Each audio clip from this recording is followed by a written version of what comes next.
Como líder do PSB, não posso deixar de assumir a tribuna dessa casa para me solidarizar com o povo venezuelano pela perda da sua liderança maior, o presidente Hugo Chávez. Daqui a alguns anos, quando se estudar a história da Venezuela, o que ficará marcado são os inúmeros avanços sociais conquistados pela população daquele país sob a liderança do presidente Hugo Chávez. A Venezuela era um país que tinha um grande contingente, quase 20% da população, de analfabetos, e hoje é um país livre do analfabetismo. O presidente Hugo Chávez também conseguiu reduzir pela metade as taxas de mortalidade infantil daquele país, além de promover uma grande integração latino-americana e melhorar muito a infraestrutura do seu país. Por isso, como disse o ex-ministro Rubens Recupero, no Valor Econômico, no artigo publicado no Valor, Hugo Chávez passará a história como a manifestação mais inconfundível da afirmação de um ator político novo na América Latina. As periferias das metrópoles nascidas da urbanização explosiva das últimas décadas. Ele foi um dos primeiros a intuir que essas periferias não se sentiam representadas pelos partidos tradicionais, dado o fracasso destes em melhorar a vida das pessoas. Portanto, nosso vice-presidente, Roberto Amaral, encaminhou uma mensagem ao embaixador da Venezuela, representando a posição de todo o partido, no sentido de que estamos confiantes de que a Venezuela saberá superar esse transe, preservando suas conquistas sociais, aprofundando seu desenvolvimento e consolidando a sua soberania. Mas, senhora presidenta, amanhã celebraremos o Dia Internacional da Mulher. E ter um marco como este no calendário mundial tem sua maior função como alerta do que como celebração, porque ainda é extremamente preocupante o cenário de preconceito e violação dos direitos das mulheres no mundo e também aqui no Brasil. Eu poderia hoje subir nesta tribuna para comemorar os avanços, as conquistas das mulheres na vida brasileira, que são muitas, sem dúvida, principalmente depois da Lei da Maria da Penha e da implantação do Plano Nacional de Políticas para as Mulheres, já em sua segunda edição.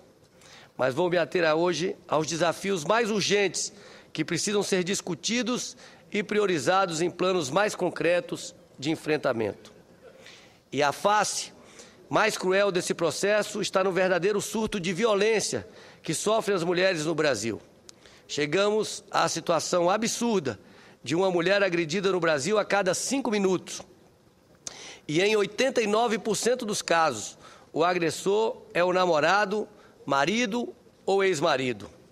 Ao mesmo tempo, apenas 7% das cidades brasileiras têm hoje uma delegacia especializada, sendo que somente o estado de São Paulo concentra 1/3 de todas as delegacias especializadas de atendimento à mulher.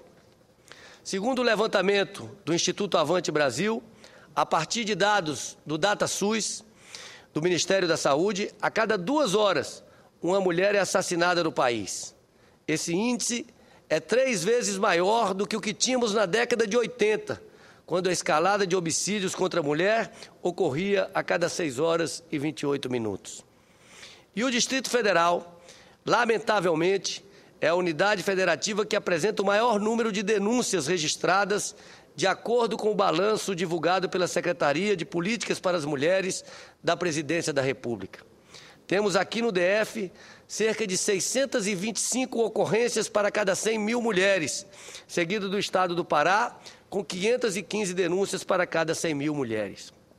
Na capital do Brasil, a cada hora, são registradas 2 denúncias de violência contra a mulher. E a situação só se agrava.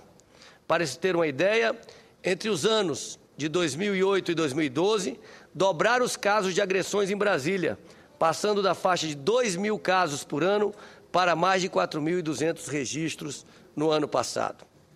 Estudo inédito, encomendado pelo Ministério da Justiça, mostra que uma em cada 4 mulheres assassinadas no Distrito Federal teve como algoz o atual ou o ex-companheiro. E o mais grave é que 70% das vítimas da violência sexual doméstica no DF têm até 14 anos. Em 2011, a Secretaria de Saúde do Distrito Federal registrou 53 casos, sendo 37 com crianças e adolescentes.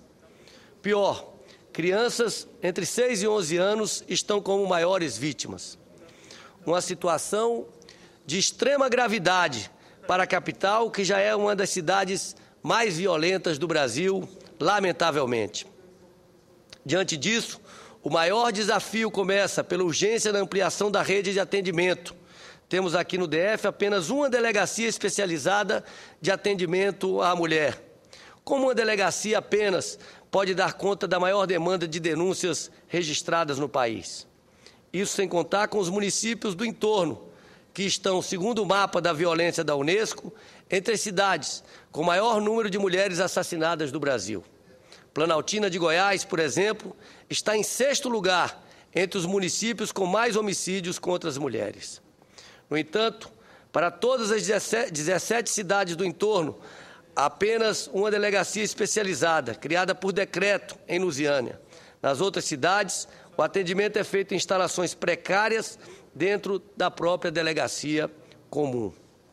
O desespero das vítimas goianas é tão grande que muitas procuram auxílio aqui em Brasília, mas na capital apenas registram as ocorrências para encaminhá-las às delegacias do entorno. É preciso uma ação mais rigorosa frente a esse problema, que é uma verdadeira calamidade, e tem que ser enfrentado com afinco. Fizemos um levantamento na Secretaria de Transparência do Governo do Distrito Federal e descobrimos que o GDF executou apenas 14% dos 2 milhões autorizados para que deveriam ser investidos na manutenção dos atendimento a vítimas e ao agressor. Ao mesmo tempo, não empenhou nenhum centavo dos 9 milhões autorizados este ano para a construção de creches no DF, que é outra questão fundamental, uma das maiores necessidades e reivindicações da mulher contemporânea. Repito, dos 9 milhões do orçamento do Distrito Federal, nenhum real foi empenhado pelo governo do Distrito Federal para a construção de creches, que também não buscou recursos junto ao FNDE, recursos federais, para a construção de creches. A proporção de famílias chefiadas por mulheres, segundo critérios do IBGE, cresceu mais do que 4 vezes nos últimos 10 anos. Hoje, 40% das nossas famílias são chefiadas por mulheres, quando 10 anos atrás não passavam de 25%. E as políticas públicas precisam acompanhar a velocidade dessa dinâmica, não só pelas mães, mas principalmente pelos filhos que ficam desassistidos e sujeitos muitas vezes a situações expostas e graves riscos. Outra questão que também precisa de uma ação mais enérgica do GDF diz respeito à casa-abrigo, que acolhe e resguarda as mulheres com risco de morte. Temos no DF apenas uma casa-abrigo, que atende em média 17 mulheres com a estrutura mínima diante da demanda reprimida de vítimas na capital. O aumento das denúncias no DF e no Brasil mostram que as mulheres estão cada vez mais conscientizadas e encorajadas a não mais permanecerem caladas diante da violência, mas sem uma ampla rede de atendimentos e um investimento prioritário na capacitação dos profissionais que estarão na ponta deste atendimento, não avançaremos de fato. Tão importante quanto o estímulo para encorajar denúncias é a qualidade do atendimento e encaminhamento dado a essas denúncias. Então, senhora presidenta, senhoras e senhores senadores, é preciso dar respostas mais concretas a essa grave situação da mulher no Distrito Federal e no Brasil e acabar definitivamente com a lógica de que as mulheres são parte de políticas compensatórias. Não, elas são parte de políticas estruturantes para a nossa sociedade, para o nosso desenvolvimento. O Brasil tem hoje 97 milhões de mulheres, ou seja, 51% da população. A estas mulheres, quero hoje fazer a minha profunda reverência e dizer, senhora presidenta, que muito mais do que um dia especial, as mulheres do Brasil precisam de um tratamento especial a cada dia do ano. Se nesta data celebramos uma história de conquistas, que possamos cada vez mais precisar menos dela para entender que uma história assim só se escreve por conquistas diárias, pela atenção permanente, pela compreensão mais profunda do papel da mulher em nossa sociedade. Um papel que não só diz respeito a questões de gênero, mas ao entendimento do feminino como um todo, a singularidade feminina na construção do pensamento e do repertório simbólico e cultural do país. Temos um verdadeiro patrimônio feminino no Brasil, tecido pelas mulheres no desenvolvimento da nossa sociedade, do nosso sistema educacional, da nossa diversidade cultural, da nossa democracia, da nossa cosmovisão, da nossa cidadania, da nossa forma de atuar no mundo. O Brasil precisa da mulher na sua plena condição de cidadã, precisa da sua inteligência, precisa da sua força, precisa de sua experiência, precisa da sua coragem, porque a gente sabe que na vida é preciso ter coragem. E hoje percebo muitas vezes mais a força da coragem nas mulheres do que muitas vezes em alguns homens. Este patrimônio feminino brasileiro está pulsando para ser reconhecido e para ensinar novos e melhores caminhos para o país.